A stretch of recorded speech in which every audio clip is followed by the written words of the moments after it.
আসসালামু আলাইকুম। কেমন আছেন সবাই? আশা করি ভালো। আমিও আল্লাহর রহমতে ভালো আছি। আজকে আমার দেশি শসা হারভেস্ট করলাম। আমি যদি আপনাদের দেখে এখান থেকে আমার এখানে ৬ শতক জমি। আজকে দ্বিতীয়বারের মতো হারভেস্ট চলতেছে আর কি। মোটামুটি আজকে ফলন পাইছি।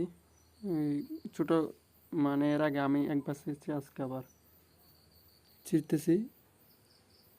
যদি আপনাদেরকে দেখে এখানে, এটা দেশি শসা, এটা আমাদের এদিকে বেশি চলে অতিরিক্ত। মনে করেন এটার যদি দাম থাকে এই 40 টাকা, আর হাইব্রিড যেটা থাকে এটা থাকবে 20 টাকা, মানে অর্ধেক দিয়ে ডিফারেন্স থাকে এরকম আর কি। যদি এই শসাটা থাকে তাহলে এটা চলে না, ছোটো শসাটা। কারণ আমাদের এদিকে বড় শসাটা বেশি চলে, একটু দেশি শসা আর কি। তাই রোপণ করলাম। আর এটা দেশি শসা হওয়ার কারণে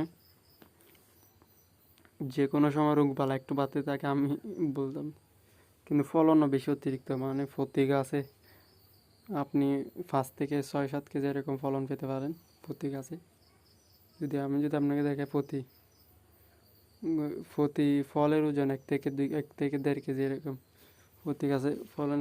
দেখেন, আমি আপনাদেরকে দেখাবো এখানে একটা, মানে প্রত্যেকটা ফল 1 কেজি এরকম, 1 কেজি 1.5 কেজি 1 কেজি, মানে 500 গ্রাম 500 গ্রাম 1 কেজি এরকম।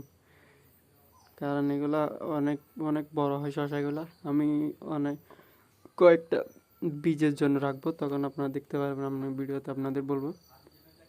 এমনি যদি এগুলো দেখাই, দেখেন এগুলা এগুলো বলতেছে প্যাকেটে। এটা হচ্ছে আমার সব সময় আমার থেকে সবজি নিয়ে যায়। আমি যদি আপনাদেরকে দেখাই, এখানে এই ট্যাগও আসে। ট্যাগ বলতে মনে করেন নিচের দিকে একটা দুইটা ধরলে পরবর্তীটা একটু ক্যাট হয়ে যায়। যদি আমাদের এই ক্যাটেগুলো বিক্রি করা যায়। আর ওইটাতে তো ক্যাট বিক্রি করা যায় না, এটাতে কিন্তু ক্যাট বিক্রি করা যায়, কারণ এই ক্যাটগুলো অনেক বড় বড় হয়। ক্যাট হওয়ার কারণ হচ্ছে শসা দুই একটা ধরলে পরে ক্যাট চলে আসে, কারণ নিচের দিকে শক্তি থাকে। এখানে আমার হারভেস্ট চলতেছে আজকে। আমি হারভেস্ট করতেছি আমার, কারণ আমি বলে এগুলো দেশি শসা প্রথম এই চাষ করছি। এর আগে করি না, আমার এই আগে কোনোবার করা হয়নি। দেখি সামনে থেকে করতে পারিনি কি, বীজ রাখা হবে এখান থেকে।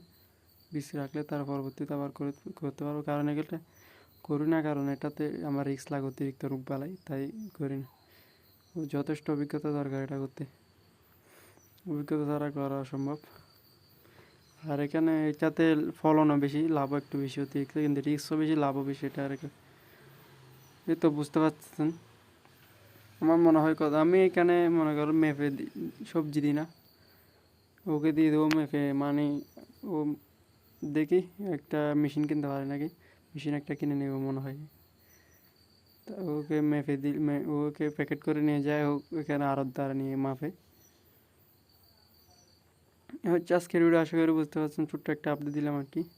এই শসাটা মোটামুটি লাভ করা যায়, কারণ এই শসাতে প্রতি গাছে আপনার 3-4 কেজি ফলন এমনি পাওয়া যায়।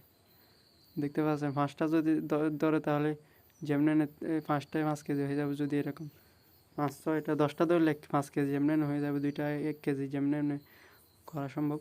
তো এইটা দিকে দেখতে পাচ্ছেন আমার শসাগুলো একটা, আমি দেখা এটা আপনার কত বড় হবে। এগুলো আরও বড় হবে। আমি যদি রাখি কয়েকদিন আরও বড় হবে, তারপরেও রাখতেছে না, কারণ রাখলে উপরের শসাগুলো টিকে না, কারণ ছাতার একটা লোড বা নেওয়ার ক্ষমতা আছে। নিচেরগুলো রাখলেও উপরে ট্যাক্স চলে আসে, তাই কেটে নিচ্ছি। এ হচ্ছে আজকের ভিডিও, আশা করি বুঝতে পারছেন। হবে আজকে মনে হয় অল্প এখান থেকে মনে হয় 50 কেজি, দুটা তো 50 কেজি হয়ে যাবে, কারণ এই শসাগুলো অনেক দাম হয়। এ হচ্ছে আজকের ভিডিও, আশা করি বুঝতে পারছেন। এতক্ষণ পর্যন্ত পাশে থাকার জন্য ধন্যবাদ। ভিডিওটা ভালো লাগলে একটা লাইক দিতে পারেন। আসসালামু আলাইকুম রহমতুল্লাহ।